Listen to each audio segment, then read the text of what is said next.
A short time ago, the United States military began major combat operations in Iran. We continue to cover breaking developments out of Iran tonight. We learned just hours ago that the Iranian Supreme Leader Ali Khamenei is dead after American airstrikes in the country were announced this morning.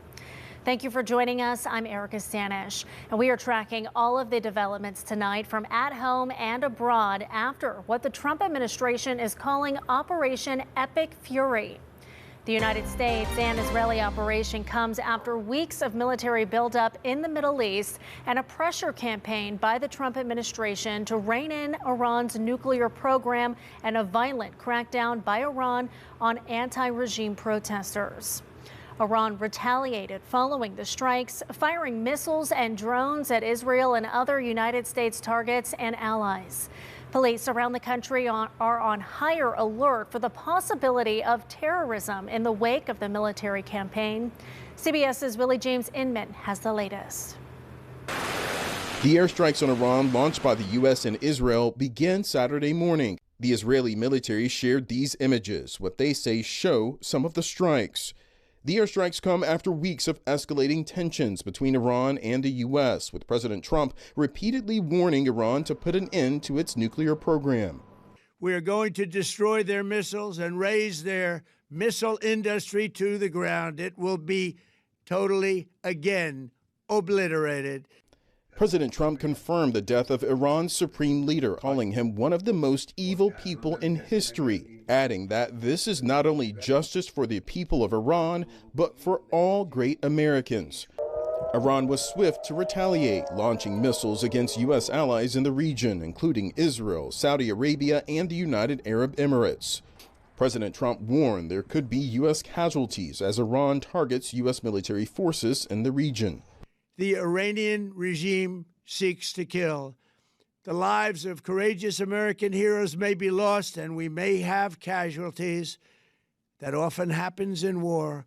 Well, a group of leading U.S. lawmakers known as the Gang of Eight were notified by Secretary of State Marco Rubio about the attack. Some Democratic lawmakers are expressing concern that the strikes were launched without congressional approval.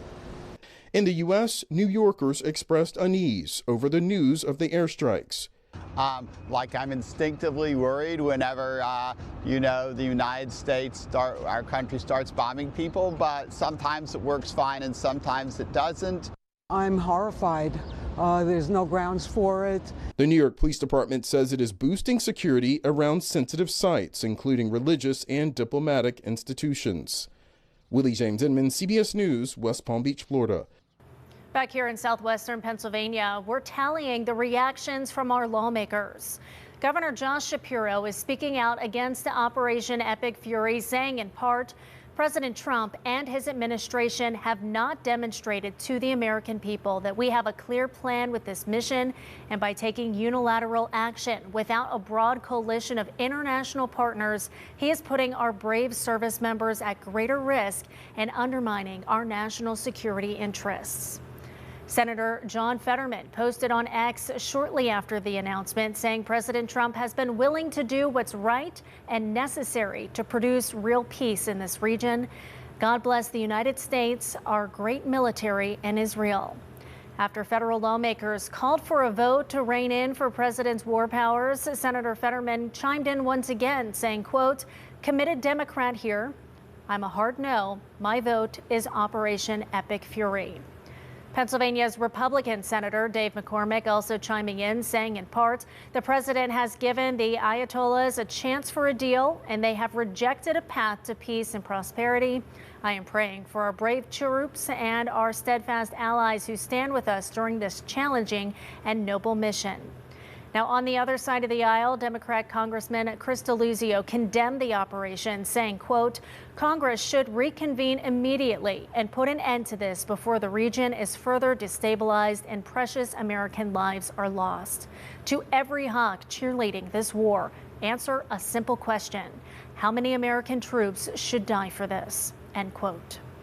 Republican Congressman Mike Kelly praised President Trump, saying the operation reinforces his commitment to American security.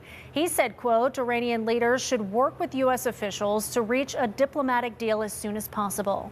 God bless the men and women of our American military for their courage, dedication, and commitment.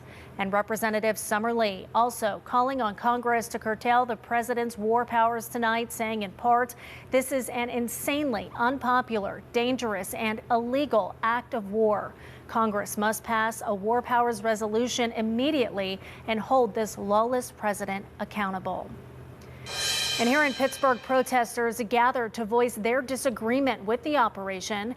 The Answer Coalition and other organizations put out the call this morning after Operation Epic Fury was announced. Our Ricky Sayer spoke with protesters there and supporters of the military action, and he joins us live now. Ricky. Erica, this took place across the street from us over at Schenley Plaza. It was about 50 people all gathering to take a stand against this specific attack. Now it's part of a nationwide day of action, and it all had to come together fairly quickly. Of course, the attack only happened this morning. Now they are calling this an illegal bombing campaign. They said it could lead to more unnecessary death and destruction. They point out that Iran hasn't attacked the U.S. We also spoke to a member of the city GOP. They said they supported the attack, and they argue that Iran has also used Venezuela as a base of operations, using it to destabilize U.S. interests. Now, they also don't believe the Iranian claims that they are not trying to build a nuclear weapon, and they told us that this was an action that protects Americans. Here's more from the two perspectives here. We're here standing against Trump's completely illegal war against Iran and calling for an immediate end of it. I was appalled and dismayed, but he has been sending our troops, our siblings, into the Middle East for weeks now, and so we are expecting something like this was going to happen. Unfortunately, the protests that we are seeing are in direct opposition to the hopes and dreams of ordinary Iranians. But you have 90 million Iranians celebrating the attacks today to free them from this oppressive regime. As for the protest, it brought together a number of organizations, including the Democratic Socialists, as well as the Palestinian Youth Movement. Reporting live in Oakland, Ricky Sayer, KDKA-TV News.